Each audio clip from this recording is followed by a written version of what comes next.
আলাউদ্দিন খাঁ প্রথম জীবনে মিনার্ভা থিয়েটারে মাত্র 10 টাকা বেতনে চাকরি করতেন।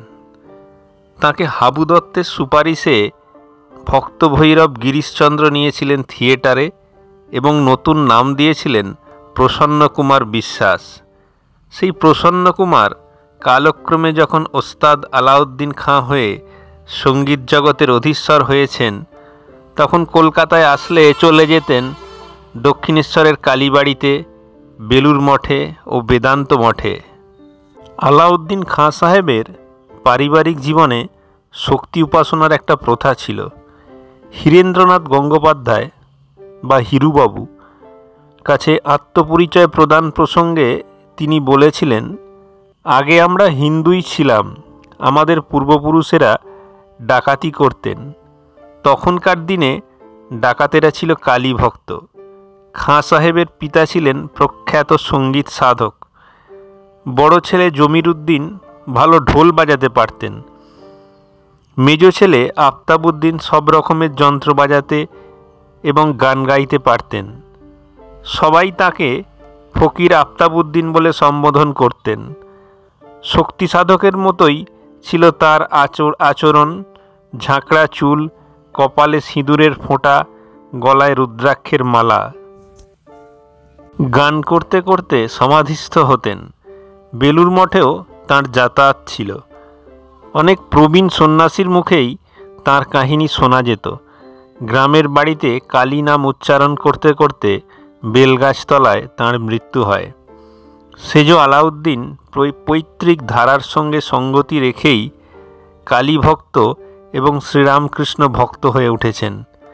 স্বামী প্রজ্ঞানানন্দ বলেছিলেন, আমি আলাউদ্দিনের সঙ্গে দারুণ মিশেছি। উনি এখানকার বেদান্ত মঠে অনেকবার এসেছেন, ঠাট্টাও করেছি অনেক। উনি এখানে বেলগাছের নিচে নামাজ পড়তেন, আবার পর মুহূর্তেই মন্দিরে গিয়ে প্রণাম করতেন। আমি বলতাম, দুটো কেন? হেসে বলতেন, রেখেছি দুটোই। হিরু গঙ্গোপাধ্যায় বলেছিলেন, খাঁ সাহেবের গলায় একটা হার ছিল, তাতে লকেটে একদিকে পরমহংসদেবের ছবি, অন্যদিকে শ্রী শ্রী মায়ের ছবি ছিল। হিরু গঙ্গোপাধ্যায় আলাউদ্দিন খাঁ সাহেবের মা কালী ও শ্রীরামকৃষ্ণের প্রতি ভক্তির অনেকগুলো কাহিনী শোনাতেন। একবার প্রসিদ্ধ ব্যবসায়ী রাম বন্দ্যোপাধ্যায় তাঁর গুরু রামকৃষ্ণপন্থী এক সন্ন্যাসীর আলমবাজারের আশ্রমে খাঁ সাহেবের একটা সঙ্গীত আসরের ব্যবস্থা করেন। হিরুবাবুও খাঁ সাহেবের সঙ্গে গেছেন সঙ্গত করতে। হিরুবাবু বললেন, সন্ধ্যার সময় আমরা গেলাম। আশ্রমবাসীরা তখন ভজন করছিলেন। তারপর আরতি হলো। সেখানে শ্রীরামকৃষ্ণ ও শ্রীমার ছবি ও কালী মূর্তি ছিল। আমার মনে আছে, বাজাতে বাজাতে খাঁ সাহেব মা মা করতে করতে তন্ময় হয়ে গেলেন এবং হাউ হাউ করে কেঁদে ফেললেন। মা, কি বাজাবো? মনে হলো যেন সমাধিস্থ হয়ে গেলেন। কিছুক্ষণ আবার বাজালেন, কিছুক্ষণ আলাপ করলেন, তারপর চুপ করে যেন প্রার্থনা করতে লাগলেন। ঠাকুর রামকৃষ্ণের নাম করলেন।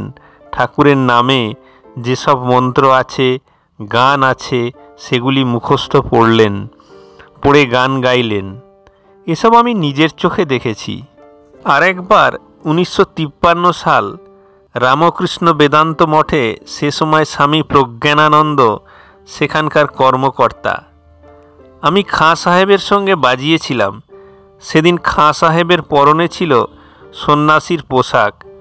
সেই পোশাক পরে যখন জোড়হাত করে রামকৃষ্ণ মূর্তিতে প্রণাম করছিলেন, তখন তাকে দেখে মনে হচ্ছিল যেন উনি ওখানকারই একজন সন্ন্যাসী।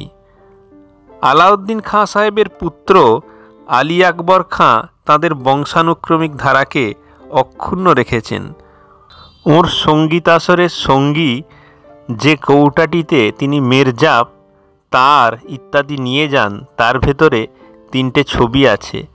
মধ্যে মা কালী, এক পাশে ওর বাবার, অন্য পাশে ওর মায়ের ছবি। আলী আকবর বর্তমানে ক্যালিফোর্নিয়ায় একটি সঙ্গীত মহাবিদ্যালয় প্রতিষ্ঠা করেছেন।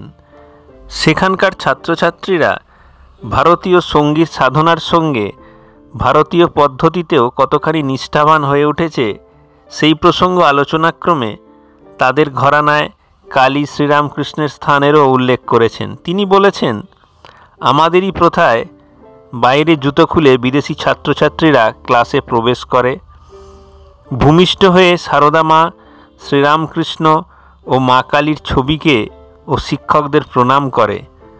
ওরা বুঝেছে ভারতীয় সঙ্গীত নিছক চিত্ত বিনোদনের বস্তু নয়, এ হলো ঈশ্বরের পূজা।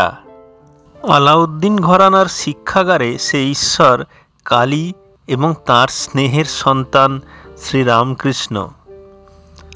আবার প্রখ্যাত সেতারবাদক রবিশঙ্কর যখনই তিনি কলকাতায় আসেন, একবারের জন্যেও অন্তত ছুটে যান দক্ষিণেশ্বরের মন্দিরে। তাঁর চিরদিনের অবসেশন মা কালী ও রামকৃষ্ণদেব আর দক্ষিণেশ্বরের মন্দির। চাতালে গিয়ে চোখ বুজে বসেন, দু একটা গানও হয়তো মনে মনে গুনগুন করেন। নেতাজি স্টেডিয়ামে বাজনার পরের দিন গিয়েছিলেন। পুজো দিয়ে প্রণাম করে মন্দিরটার আশপাশ ঘুরলেন। ঠাকুরের ঘরেও একবার বসলেন। পঞ্চবটির চারপাশে লোহার বেড়া দেখে বলেছিলেন, চিড়িয়াখানার মতো জাল ছাড়া কি আর কিছুই পেলেন না এরা? পঞ্চবটির সবখানে লোকে ব্যবসা করছে, বাদাম খেয়ে খোসা ছড়াচ্ছে।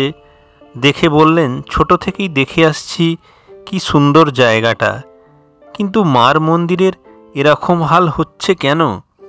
সমস্ত ব্যবসা আর আবর্জনা কি পঞ্চবটিতে টেনে না আনলেই নয়? খুব ভালোবাসেন দক্ষিণেশ্বরকে, তাই ব্যথা পান। তারপর ব্যথা ভুলে যান শাঁখ ঘণ্টার আওয়াজ শুনতে শুনতে। বড় ফোঁটা কেটে বসেন শিশুর মতো। শৈশব থেকেই রবিশঙ্কর ভালোবেসেছেন দক্ষিণেশ্বরের কালীকে, শ্রীরামকৃষ্ণকে। সে ভালোবাসা অবশ্যই ইন্ধন পেয়েছে আলাউদ্দিন খাঁর সান্নিধ্যে। হাবু দত্ত নামে স্বামীজির এক খুড়তুতো ভাই ছিলেন। একদিক দিয়ে তিনি খুব নামকরা লোক, কেননা সেই সময়কার একজন বিখ্যাত সঙ্গীত শিল্পী এই হাবু দত্ত। ওস্তাদ ছিলেন, নানা রকম বাদ্যযন্ত্র বাজাতে পারতেন। মহেন্দ্রনাথ দত্ত কৌতুক করে তাঁর সম্বন্ধে বলতেন, তিনি ছিলেন আবগারি বিভাগের সম্রাট, অর্থাৎ এমন কোনো নেশা নেই যা তিনি করতেন না।